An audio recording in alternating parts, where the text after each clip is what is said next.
अस्सलामुअलैकुम नाज़रीन, उम्मीद करता हूँ कि आप तमाम तर लोग खैर खैरियत से होंगे। आज की इस वीडियो में हम बात करेंगे कुरुलुश उस्मान सीरीज के सीजन 4 के वॉल्यूम नंबर 112 के पार्ट 2 के बारे में। इसके बाकी के पार्ट्स भी कुछ ही देर में हमारे चैनल पर अपलोड कर दिए जाएंगे।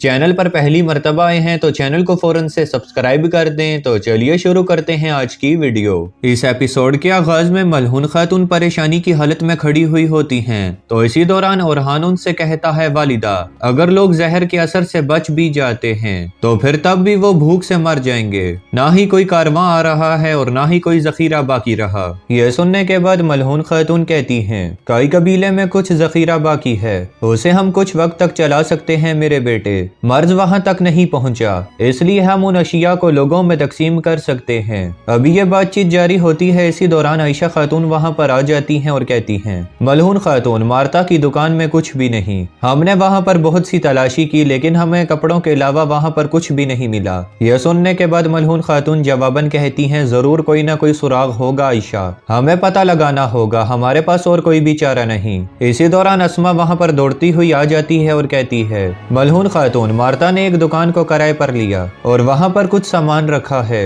यह सुनने के बाद मलहून खातून पूछती हैं, वो दुकान किसकी है? अस्मा कहती है, मैं ये नहीं जानती कि उस दुकान का मालिक कौन है। मलहून खातून कहती हैं, अस्मा, तो मैं उस दुकान के मालिक के बारे में पता लगाना होगा, तुम शहर के जर्रे जर्रे को तलाश करना। फिर आयशा खातून से कहती हैं, सिपाहियों से कहो कि वो तैयार रहें, हम इंशाल्लाह शाम के वक्त उस दुकान में दाखिल होंगे। दूसरी तरफ आसमान सुल्ताना और बेंगी खातून ने कमरे में आ जाती हैं। बेंगी खातून अस्मा खातून से कहती हैं, आप ये हमारे साथ कैसे कर सकती हैं? मैंने आप पर बहुत एतमाद किया था सुल्ताना, लेकिन आप भी उस्मान की तरह निकली। यह सुनने के बाद आसमान सुल्ताना चिल्लाकर कहती हैं, खामोश हो जाओ बेंगी खातून। लेकिन बेंगी खातून चुप नहीं होती और वो कहती हैं, आपने हमारे साथ गद्दारी की है वालिदा सुल्ताना। आपने उस कुत्ते ओलोफ का साथ दिया जिसने मेरे भाई को कत्ल किया, और सिर्फ इतना ही नहीं बल्कि आप उसे हमारे घर के अंदर भी ले आई। आसमान सुल्ताना पूछती हैं, सिर्फ उसकी वजह से तुम मेरे साथ ऐसे बात कर रही हो? बेंगी खातून जवाबन कहती हैं, जी हाँ बिल्कुल, उन्हीं लोगों ने मेरे भाई को शहीद किया था। उन्हीं की वजह से औकतम साहब और अलचिचक जंदान में गए थे। उन्हीं कुत्तों की वजह से मैंने अपना पूरा खानदान तकरीबन खो दिया था। अगर आप उनका साथ देती हैं और हमारे दर्द को नजरअंदाज कर देती हैं तो फिर सब कुछ खत्म हो जाएगा। अब से आप इस राह पर अकेली होंगी, मैं आपका साथ छोड़कर जा रही हूँ। ये कहने के बाद बेंगी खातून वहां से जाने लगती हैं तो आसमान सुल्ताना पीछे से कहती हैं, बेंगी खातून, आप अपनी हद में रहें। क्या आपको ऐसे लगता है कि आप इतनी आसानी से मुझे पीठ दिखाकर जा सकती हैं? आपको मेरे हुक्म पर चलना होगा, क्योंकि मैं वालिदा सुल्ताना हूँ। मैं समझ रही थी कि आप बहुत समझदार खातून हैं। क्या आपको सियासत नहीं आती? हाँ, आप आखिर एक सरदार की बीवी कैसे बन गई? ये सुनने के बाद बेंगी खातून कहती हैं, मुझे सियासत नहीं आती आसमान सुल्ताना, लेकिन मैं जान गई हूँ कि आप और उस्मान दोनों ही एक जैसे हैं। यह सुनने के बाद आसमान सुल्ताना कहती हैं, मुझे उस गद्दार उस्मान की तरह बिल्कुल भी मत समझो। मैं सल्जूक सल्तनत की वालिदा हूँ। मैं जानती हूँ कि उस ओलोफ ने तुम्हारे साथ और तुर्कमानों के साथ क्या कुछ किया। मैं सिर्फ ओलोफ को इस्तेमाल कर रही हूँ। मुझे बताओ, क्या मेरे आने के बाद ओलोफ ने किसी तुर्कमान कबीले पर हमला किया? उस्मान को काबू करने के लिए मुझे ओलोफ की जरूरत है, इसलिए मैं उसे इस्तेमाल कर रही हूँ। वक्त आने पर मैं ओलोफ को अपने तुर्कमान भाइयों की जरूर सजा दूंगी।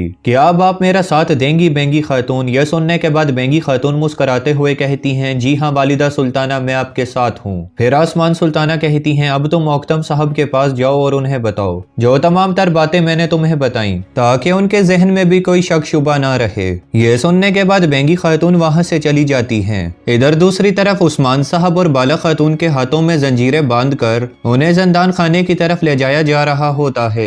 तभी बाला खातून उस्मान साहब से पूछती हैं, अब हम क्या करेंगे उस्मान साहब? उस्मान साहब जवाबन कहते हैं, तुम्हें फिक्र करने की जरूरत नहीं है बाला, हम उन सभी लोगों को इन्हीं जंजीरों से जकड़ कर रख देंगे जिन्होंने अभी इन्हें हमारे हाथों पर बांधा हुआ है। अभी यह बातचीत जारी होती है, इसी दौरान बयंदर बे वहां पर आ जाता है और उस्मान साहब की हालत देखने के बाद कहता है, वाह उस्मान साहब वाह, मेरा और आपका जब भी आमना सामना होता है तो आप इन्हीं जंजीरों में जकड़े होते हैं। किसी न किसी तरीके से मौत के करीब आप चले ही जाते हैं। उस्मान साहब यह सुनने के बाद कहते हैं, हम अपने अल्लाह के नेक रस्ते पर चलते हैं, इसीलिए इस दुनिया में हम पर बहुत सी मुश्किलातें आती हैं, लेकिन जब भी मैं तुम्हें देखता हूँ बयंदर बे, तुम कुत्तों की तरह शेर के गिरने का इंतजार ही करते रहते हो। फिर बयंदर बे कहता है, जहाँ पर आप जा रहे हैं उस्मान साहब, मैं जानता हूँ कि वहाँ का रास्ता बहुत कठिन है, लेकिन फिर भी بھی اللہ آپ کا راستہ آسان کرے۔ عثمان صاحب کہتے ہیں ہم نے کئی مشکلات دیکھی ہیں، ہمیں مشکل وقت سے کوئی بھی فرق نہیں پڑتا بیندر بے، لیکن تمہارا اپنے بارے میں کیا خیال ہے؟ ہاں تمہارے ساتھ ان قریب کیا ہونے جا رہا ہے؟ تم تو اپنی ساری عمر اندھیرے میں ہی گزارو گے، تم بھی بہت بے چین ہو رہے ہوگے کہ آخر کار میں کیا کرنے والا ہوں۔ بس تم اپنے دماغ میں میری یہ بات بٹھا لو بیندر بے کہ میں بہت جلد ہی تمہارا خاتمہ کر دوں گا، کیونکہ ہمارے درمیان کوئی بھی غدار آج تک زندہ نہیں رہ سکا۔ اس کے بعد سپاہی عثمان صاحب کو زندان خانے کی جانب لے جاتے ہیں۔ دوسری طرف کوزینوس اور اولوف جنگل میں موجود ہوتے ہیں۔ کانتا کوزینوس چلاتے ہوئے کہتا ہے مجھے عثمان چاہیے، اینڈریونیکوس ٹھیک ہوتا چلا جا رہا ہے، میں اسے مزید بیمار نہیں رکھ سکتا۔ اولوف اس پر کہتا ہے اینڈریونیکوس کو مار ڈالو، تو کانتا کوزینوس کہتا ہے ایسا بالکل بھی نہیں ہو سکتا اولوف، مجھے طاقت کی ضرورت ہے تاکہ میں صحیح حکمران بن سکوں، میں ایک طویل عرصے سے محنت کرتا چلا آ رہا ہوں، اینڈریونیکوس کو مارنے سے میری ساری محنت تباہ ہو جائے گی۔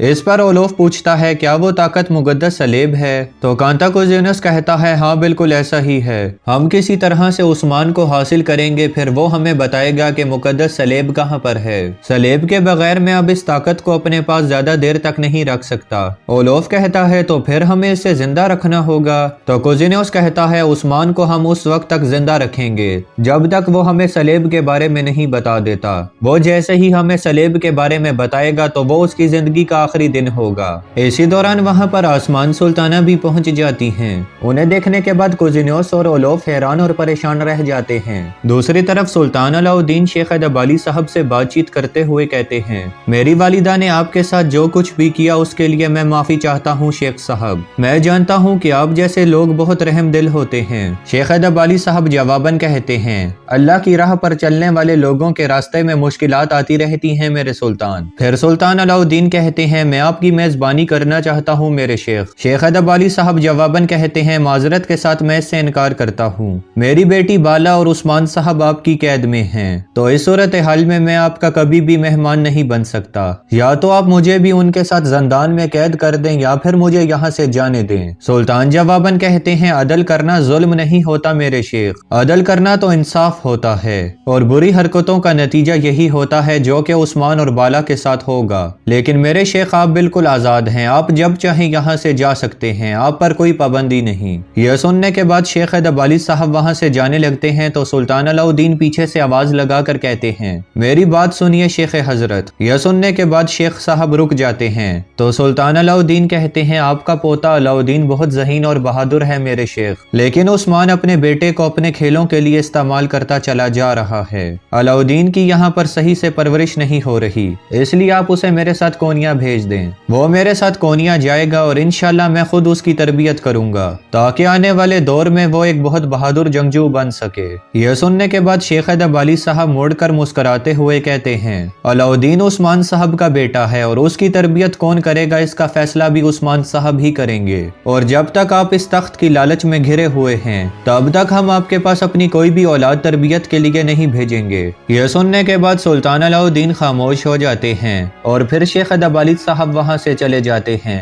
تو ناظرین اسی کے ساتھ ہی اس پارٹ کا اختتام ہوتا ہے۔ یہ ویڈیو آپ کو کیسی لگی ہمیں کامنٹس میں ضرور بتائیے گا، اس کے ساتھ ساتھ ہمارے چینل کو سبسکرائب کر کے کامنٹس میں ڈن بھی لکھ دیجئے گا۔ میں ملتا ہوں کچھ ہی دیر میں آپ سے اگلی ویڈیو میں، تب تک کے لیے اپنا خیال رکھیے گا۔ اللہ